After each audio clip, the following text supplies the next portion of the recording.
Bueno, quisiera en primer lugar y muy especialmente saludar y agradecer la invitación. Apreciado doctor Arce, muchas gracias por esta invitación. Sé que ha debido ser el año pasado, pero por esas distintas circunstancias de la vida no fue. Pero nunca es tarde para celebrar 30 años. Así que estamos aquí en esta celebración en el día de hoy.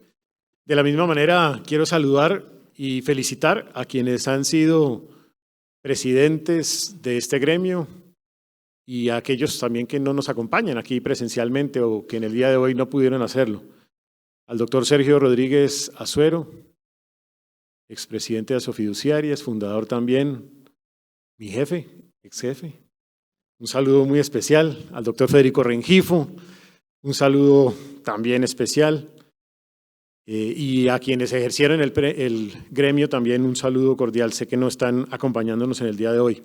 A la presidenta de Camacol, que está conectada virtualmente, a Sandra Forero, también al superintendente financiero, al director de la URF, al presidente de Asobolsa, que estaba reunido también aquí con nosotros, al presidente de Fasecolda, también aquí presente, a la presidenta del Consejo Privado de Competitividad, que nos acompaña, muy especialmente a Camila Vázquez, presidente del Consejo Directivo de Asofiduciarias, a los presidentes de las fiduciarias que nos acompañan en el día de hoy.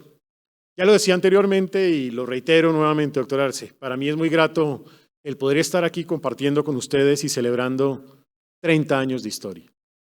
30 años de logros, 30 años también de impacto económico y social en nuestro país. 30 años en donde ha habido una contribución evidente al desarrollo de nuestra nación. 30 años de una gestión que, aunque conocida por la mayoría de algunos de los ciudadanos que participan directamente de las fiduciarias, pues para otros seguramente es desconocida. Y cuando hablamos en general de la sociedad, en buena medida lo que realizan, la tarea de las fiduciarias, con el enorme impacto que tiene, para muchos es una tarea que no es plenamente conocida. Yo digo que de alguna forma, doctor Arce y miembros de Asofiduciarias, la tarea de ustedes es una tarea que podría considerarse ese secreto más eficaz, mejor guardado, más ágil y posiblemente más productivo en nuestra economía. Y como quiera que algunos pueden decir que no, simplemente basta revisar las cifras para darse cuenta de lo que eso significa. ¿Cómo no destacar un negocio que hoy en día administra 734 billones de pesos, que beneficia a casi 2 millones de inversionistas del país y que tiene más de 25.000 negocios de administración, que en buena medida administra recursos que pueden presentar o representar cifras que bordean el orden del 65% del PIB de nuestro país, que además como sistema administra el 63% de los recursos de terceros y también que administra el 32% del total de activos del sistema financiero colombiano. Luego, sin duda alguna, ese escenario pues es un escenario que es destacado en el concierto económico de nuestro país. Asofiduciarias, las fiduciarias en general son hoy protagonistas de 30 años. 30 años en donde ustedes han construido confianza en nuestra nación, donde ustedes han permitido contribuir al desarrollo del ahorro y de la inversión en nuestra nación. Yo quisiera hoy, y de corazón, además de unirme a la celebración de los 30 años, Germán, y sobre todo hacerlo con un genuino sentimiento de admiración a los logros que acabo de señalar, expresarles a ustedes que de alguna u otra manera me unen vínculos más profundos con este sector. Y quiero señalar 3. Primer vínculo, aunque ustedes no lo crean, yo participé en la creación de ustedes por una razón sencilla, porque en 1990 yo fui asesor económico de las comisiones terceras del Congreso de la República y tuve que contribuir a opinar, a proponer ajustes a la Ley 45 de 1990. En su momento en el cual se crearon esas sociedades fiduciarias y por ende indirectamente a la creación de Asofiduciarias que se dio posteriormente el 28 de junio de 1991. Quiere decir que parte de algunos de esos artículos pues no diría que son inspiración mía, pero sí tuve algo que ver en algunos de ellos. Así que permítanme rescatar mi granito de arena al inicio de esta linda historia de estos 30 años. En segundo lugar, me une el vínculo de su papel, y digo ya más recientemente, que no ha sido menor en el proceso de reactivación económica de nuestro país. Nosotros tuvimos que enfrentar y hemos enfrentado el peor choque en la historia económica de nuestro país.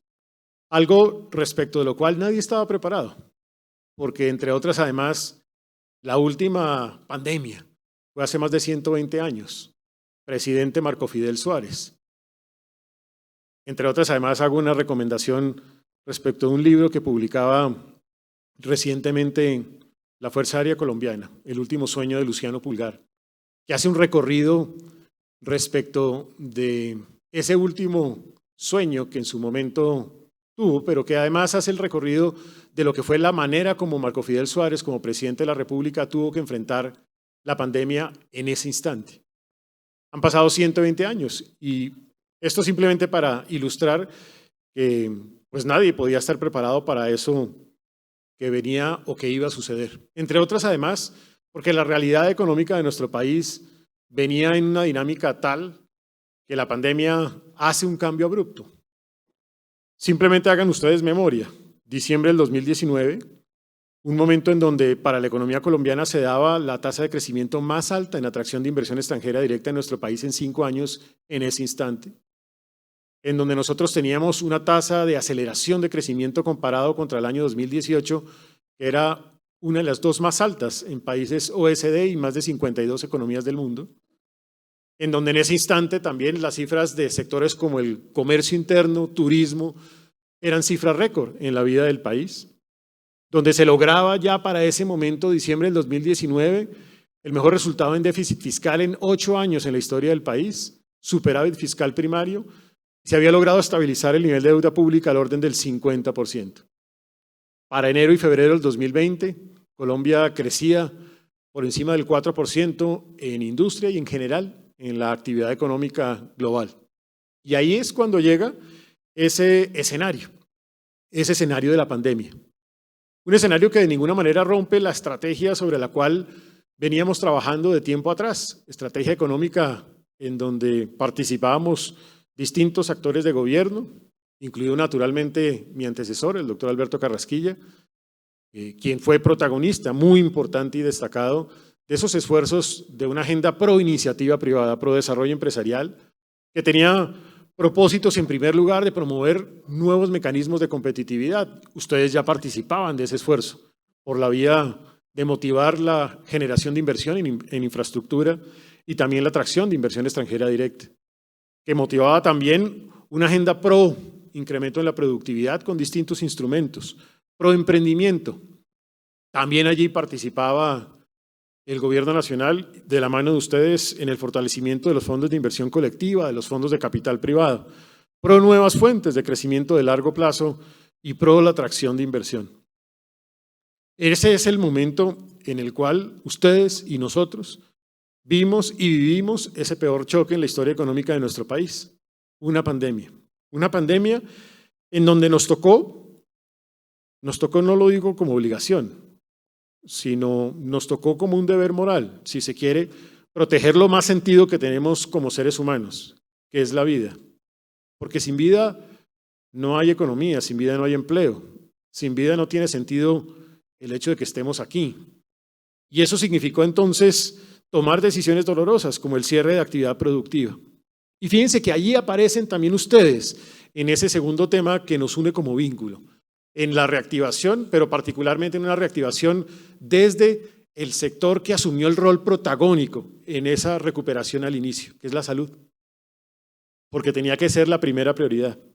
Ahí aparecen ustedes de nuevo con su papel más reciente, en donde han logrado administrar del orden de 5.9 billones de pesos en materia de salud, a través, por ejemplo, del Fondo de la Unidad de Gestión del Riesgo. Y uno, desde la fiduciaria, pues administra los 5.9 billones de pesos, pero no sabe la dimensión de lo que eso ha significado. Bueno, Mis queridos amigos, eso ha significado que Colombia hoy tenga el 69% de su población con dosis completa, es decir, con vacunación plena, y que tenga el 84% con por lo menos una dosis.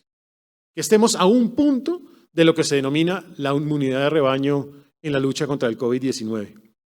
Pero no fue solamente eso, fue también la posibilidad de que con la administración de esos recursos, como nación, hubiéramos podido lograr que las unidades de cuidado intensivo se fortalecieran, que tuviéramos además camas, elementos de protección, de bioseguridad disponibles a lo largo y ancho del territorio nacional. Que hoy ustedes viajen a cualquiera de las grandes capitales de los distintos departamentos del país, incluso algunos de los más remotos, que podamos viajar a Mitú juntos o a San José del Guaviare a descubrir que el hospital público de estos municipios hoy en día tienen capacidades que no tenían anteriormente y que eran impensables e inimaginables para quienes administraban esos hospitales públicos. De la mano de ustedes logramos entonces invertir a través de la administración de esos recursos 1.6 billones de pesos en esas unidades de cuidado intensivo, en esos elementos de protección. Esto, junto con los esfuerzos de gobierno en PRAS, en bioseguridad, en recursos de aseguramiento en salud, significaron inversiones en este frente del orden de más de 16 billones de pesos. Ese es ese aporte importante que ustedes tuvieron a ese preludio, llamémoslo así, de la reactivación económica. Esos esfuerzos en salud tienen dividendos sociales gracias a ustedes muy valiosos. Hablar, por ejemplo, de una cobertura del 94%. Y luego vinieron los aportes que ustedes hicieron y que hemos hecho conjuntamente como gobierno nacional y con los gobiernos locales también en eso que yo llamaría la política contracíclica. Esa posibilidad de haber invertido el 11% del Producto Interno Bruto dentro y fuera de presupuesto, que incluyó como primera prioridad, lo que tenía que ser la primera prioridad, atender las necesidades de los más vulnerables a través de programas sociales, que hoy permiten que 29 millones de colombianos sean beneficiarios de programas como Jóvenes en Acción, como Colombia Mayor, como Familias en Acción, como el ingreso solidario, como la devolución del IVA para las familias de menos recursos, entre otros temas. Pero también esos esfuerzos contracíclicos incluyeron la manera a través de la cual se protegió el empleo y particularmente señalaría los esfuerzos del subsidio a la nómina y el subsidio a la prima, que han permitido recientemente y desde el pasado proteger 4.5 millones de empleos y solamente en los últimos 4 meses con ley de inversión social cerca de 900.000 empleos en nuestro país. Pero también los incentivos para generar empleo incluidos en ley de inversión social que han permitido que hoy cerca de 290.000 jóvenes tengan una oportunidad laboral para poder construir su curva de aprendizaje. Y allí ustedes, como fiduciarias, aparecen de nuevo en este proceso de reactivación. Lo aparecen como protagonistas de eso que el presidente de la República anunciara el 20 de julio del 2020, Compromiso por Colombia, nuestro plan de reactivación económica. Esa agenda que anunció el presidente que tenía inversiones por 130 billones de pesos y 2 millones de empleos a ser generados. Se preguntarán ustedes, ¿cómo lo hicimos? Lo hicieron de distintas maneras. Primero, en la contribución a la administración de recursos de proyectos de crecimiento limpio. Algunos de ellos en donde han participado. Son hoy más de 27 proyectos en este frente, incluyendo algunos que vienen a continuación y que ya tienen aval fiscal de nuestra parte, como la navegabilidad del río Magdalena, o los avances en el tema del canal del dique, que seguramente tendrá ya plena vigencia y apoyo fiscal de aquí al cierre de este mes. Pero de la misma manera, en general, todos estos otros proyectos del sector privado que son la apuesta de la revolución energética de Colombia. Una nación que arranca en 2018 con 40 megavatios en producción de energías renovables no convencionales y que cerrará este año con 2.500 megavatios de energías renovables no convencionales. Energía solar, energía eólica, que van a permitir que Colombia tenga por lo menos el 12% de su matriz energética en este frente. Asunto que no es menor, porque realmente es una revolución energética. También lo han hecho acompañando el desarrollo del segundo elemento de ese compromiso por Colombia, que fue los programas sociales. Algunos dentro de la Ley de Inversión Social, otros desde el pasado. Programas como Ingreso Solidario, que se convirtió en una renta básica de emergencia y que ha permitido atender desde este mes de marzo cerca de 4 millones de hogares en nuestro país. También la matrícula cero, matrícula gratuita para jóvenes que aspiraban a estudiar programas técnicos, tecnológicos, universitarios, en instituciones de educación oficiales y que ha permitido que más de 700,000 jóvenes tengan ese beneficio semestre tras semestre como política de Estado, garantizado a largo plazo, con sostenibilidad. Lo mismo ya hablaba del incentivo al empleo o del subsidio a la nómina. Y que tiene un espacio en donde brillan ustedes como fiduciarias, naturalmente de la mano de todo el sector de la construcción. Vivienda de interés social y viviendas no bis. Yo creo que allí es muy importante reconocer ese esfuerzo que ustedes han realizado y que lideró, entre otras además, quien toma la decisión de dar un paso ya de cierre de su actividad en el sector público, el ministro Jonathan Malagón, a quien le hago un reconocimiento público, porque sin duda alguna fue el gestor creativo y además operativo de la puesta en marcha de una política exitosa de vivienda de interés social y no bis, que permite que hoy Colombia, en América Latina, sea el país en donde más se adquieran casas per cápita, donde también hoy se logran ventas históricas mes a mes en vivienda bis y no bis en nuestro país, donde cada 2 minutos y medio un colombiano cumple el sueño de tener vivienda propia. Y allí ustedes participaron también y han participado como fiduciarias. El tercer componente de esa estrategia de compromiso por Colombia son los programas de desarrollo rural, con énfasis en la construcción de la paz con legalidad, con inversiones que yo certifico porque tengo la responsabilidad casi que de girarlas de casi 11 billones de pesos anualmente y que hablan de esfuerzos que llegan a territorios vulnerables, marginados de nuestro país para construir esa paz con sentido de legalidad, para construir vías terciarias también. Y viene el cuarto componente del compromiso por Colombia, los programas de generación de empleo, donde ustedes aparecen de nuevo, primero motivando y acompañando la atracción de inversión extranjera directa. Una parte, por ejemplo, en financiación de TES. Esa inversión extranjera directa en TES transita del 2% en 2010 al 25% en el año 2021. Me refiero a la inversión extranjera directa en estos títulos, pero también construyendo confianza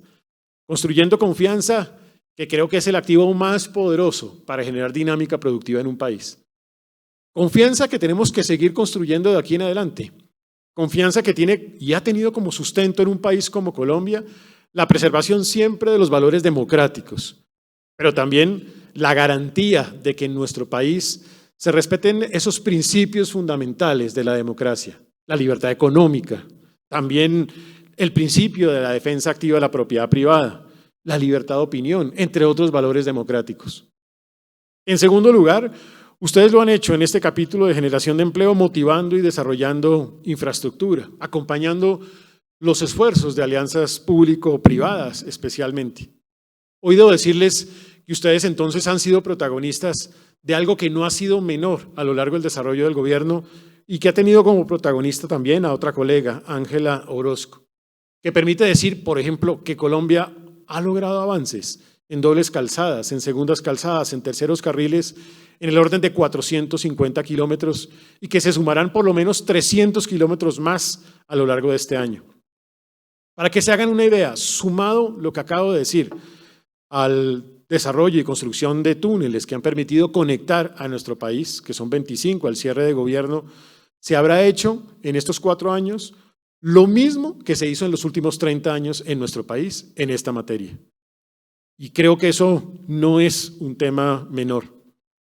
De la misma manera, 731 kilómetros de mantenimiento vial, 3.025 kilómetros de red vial primaria en mantenimiento y en vías terciarias, logrando inversiones del orden de 5.5 billones en la totalidad del gobierno, algo que en promedio históricamente no era más allá de 100.000 millones de pesos año. Esto se suma a 27 proyectos 4G, 9 proyectos en quinta generación que ya tienen el aval de riesgo financiero concedido por el Ministerio de Hacienda. Al ser ustedes partícipes de esa reactivación, que yo lo llamo el segundo vínculo que tengo con ustedes, no solamente en la creación, sino en la reactivación, son entonces protagonistas de los resultados de un país que ha crecido en el 2021 al 10.6%, que crecerá, yo digo con seguridad, al cierre de este año por encima del 5%, y que nos ubica con esos crecimientos en niveles y lugares protagonistas en los países de la OECD. Que hoy, por ejemplo, en el Normancy Index que realiza The Economist, ubica a Colombia en el tercer lugar del mundo, primero en América Latina, en la nación más avanzada en materia de reactivación después de la pandemia. O que ocupa el octavo lugar del mundo, primero en América Latina, en el COVID Resilience Ranking que hace Bloomberg, respecto a esa capacidad de resiliencia respecto al impacto de una pandemia, que ha permitido recuperar 80% del empleo perdido en el marco de esta pandemia. Con desafíos, claro, y con desafíos muchos también, con desafíos aún en materia de empleo, con desafíos en indicadores sociales, con desafíos competitivos también, con desafíos propios del incremento de precios a nivel global, con vaso medio vacío, pero sin duda alguna también con vaso medio lleno. El tercer vínculo que me une a ustedes quizás más reciente, y es el vínculo en haber emprendido y complementado un esfuerzo que venía liderándose desde atrás en el Ministerio de Hacienda y Crédito Público en una agenda regulatoria que ha permitido el crecimiento del sector. Me refiero, por ejemplo, a decretos referidos a la eficiencia a partir de homologación del tratamiento de fondos voluntarios de pensiones con fondos de inversión colectiva, o al decreto que permitió la ampliación y diversificación de la base de inversionistas en los fondos de inversión colectiva y fondos de capital privado, o a la flexibilización en los límites de los fondos de inversión colectiva en situaciones especiales, o a la dinamización del mercado de transferencias temporales de valores a través de las custodias, o en la habilitación de la emisión de bonos para fondos de inversión colectiva, entre otros temas. Simplemente un trasegar en materia regulatoria. No puedo dejar de señalar también el papel que han jugado ustedes como fiduciarias en la gestión de los patrimonios autónomos en una altísima proporción de los recursos de FOMPET. Recursos que son y han sido esenciales en la reactivación desde las entidades territoriales. Eso simplemente entre otros avances en materia regulatoria y de administración de recursos a los cuales tiene como responsabilidad el Ministerio de Hacienda y Crédito Público. Pero amigos del sector fiduciario, hoy creo que nos y los necesitamos mucho más, pensando en lo que viene a continuación. Nos necesitamos mucho más en seguir promoviendo, acompañando y desarrollando en nuestro país una agenda, esa agenda pro iniciativa privada. Esa agenda que impulsara el presidente Duque y esa agenda que tiene que continuar de aquí en adelante, simplemente porque la única forma a través de la cual realmente un país crece es motivando iniciativa y desarrollo privado, desarrollo de negocios en nuestro país. Es la única forma a través de la cual se genera empleo también en nuestro país. Creo que esta agenda tiene que continuar, independientemente de los momentos y de los actores, porque, repito, será esa o es el instrumento a través del cual Colombia pueda crecer, seguir creciendo o crecer más, aumentando su capacidad de crecimiento potencial. En segundo lugar, para que nos acompañen a apoyar una agenda de una Colombia sostenible. Y cuando yo hablo de una Colombia sostenible, hablo de una Colombia sostenible en sentido comprensivo. No lo estoy hablando solamente en la dimensión ambiental. Arranco por allí. Necesitamos seguir construyendo una nación de la mano de ustedes que crea firmemente en la reducción de gases de efecto invernadero a por lo menos ese 51% que propuso el presidente Duque. Un país que sea carbono neutral en el 2050. Un país que implemente y desarrolle políticas como la economía circular, que nos ubicara como primer país en América Latina, una política para reusar, reciclar, reutilizar. También a que continúen estos esfuerzos de revolución energética, a que avance también en estas declaraciones y en la implementación y en el acompañamiento a esas declaraciones de territorios, de parques naturales, tanto en el mar como en tierra. Pero también para atender a los más vulnerables, a través de programas como las transferencias monetarias que hoy en día existen, y que de esa manera podamos contribuir a que los colombianos más vulnerables tengan oportunidades y puedan seguir y salir adelante.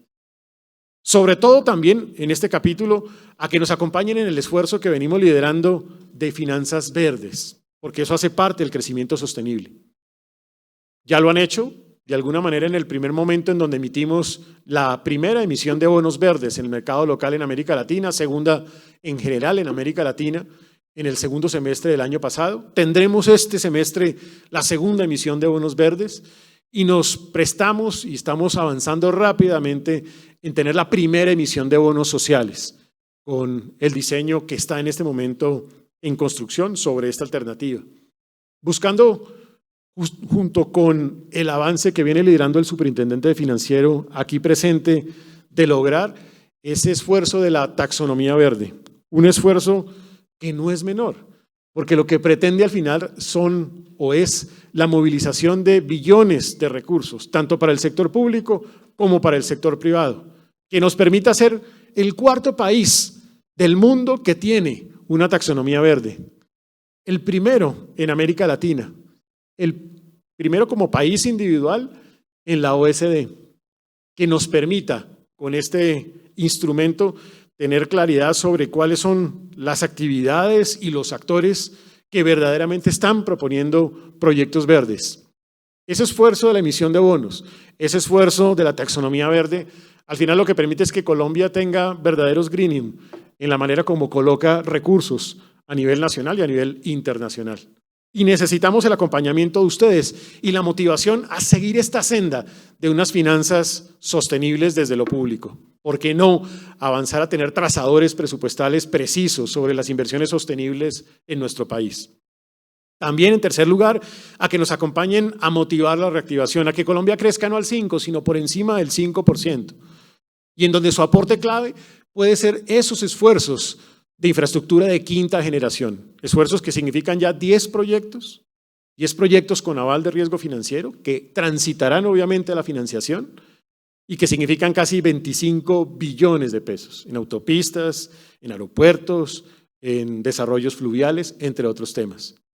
También a seguir haciendo el esfuerzo en las viviendas de interés social y no BIS para generar empleo y acompañarnos también en la dinámica de un país más emprendedor, donde fondos de capital privado juegan un papel protagónico y donde la verdad tenemos que ponernos desafíos muchísimo mayores de la mano de otros actores también del sistema financiero en el desarrollo de esos asset management y en esos activos que permitan que Colombia tenga recursos adicionales para financiar proyectos de envergadura y proyectos que motiven esa dinámica emprendedora de nuestro país. Aprovechar, entre otras, eso que reconoce la OECD y que ha reconocido recientemente el hecho de que Colombia es un país que tiene una actitud emprendedora especial comparativamente con toda la región y también contra los países de la OECD. Y en cuarto lugar, a que nos acompañen a fortalecer el mercado de capitales, a actualizar los asuntos regulatorios referidos al mercado de capitales, a que haya nuevas formas, nuevos actores en el mercado de valores, a que haya más democratización en el acceso al financiamiento y que verdaderamente respondamos a las necesidades de la sociedad, esa con la cual uno se encuentra en los territorios de nuestro país y que reclama alternativas de acceso a formas y a recursos para financiar sus iniciativas de negocio o para financiar sus propias necesidades. A que avancemos también a modernizar ese mercado de valores, el mercado de seguros, a internacionalizar nuestro mercado de capitales. Estos aportes simplemente ratificarían el logro de ese secreto exitoso de la vida económica que muestra un logro acelerado de todas las fiduciarias de nuestro país. Son 25 años en donde ustedes han logrado multiplicarse por 10 y con ello han contribuido a multiplicar el Producto Interno Bruto de nuestro país. Desde administrar 77 billones en el 96, administrar más de 734 billones en el 2021. Son entonces 30 años de éxito, 30 años de éxito que merecen ser celebrados, 30 años que con sus aportes al país seguramente serán mucho más de aporte a esta nación en los años por venir y que recientemente ha permitido que de la mano de ustedes sean también protagonistas de una reactivación que ahora con su concurso aspira a transitar de reactivarse a lograr un crecimiento sostenible en lo económico, en lo social y en lo ambiental. Muchas gracias y felicitaciones en estos 30 años de historia.